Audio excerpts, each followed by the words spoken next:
Well, while I have my driveline out for other work, I am going to do one more thing here, which is actually replace my differential mount with this AMT piece. It's their double barrel diff mount. Just a pretty solid piece here. Aluminum, does have rubber bushings in there, although you can't see them.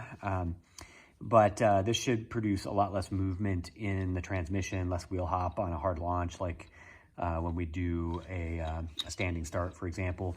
Maybe a little bit less movement.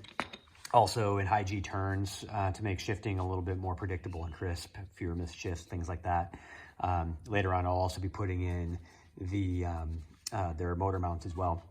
But anyway, so typically this would not be done with the transmission out of the car. It's relatively easy to do with it in there, but since I've already got it out anyway, I'm just gonna go ahead and knock it out right now.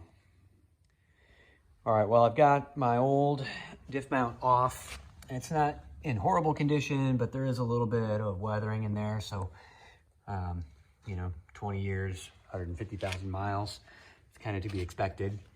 I've got my AMT mount actually on the bottom of the diff. I guess the nice thing about doing this with the diff out of the car is that I was actually able to torque down my nuts and not use the Ooga Dooga scale to try to get those things in there.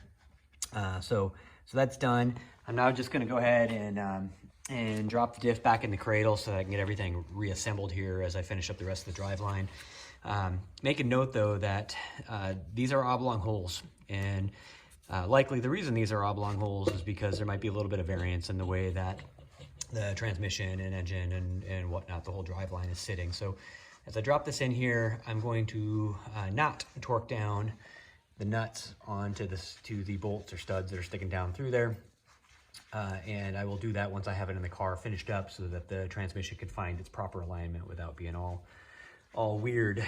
I'm not sure how big of a deal that is, but I'm just gonna make note to fix that once I get it all in the car.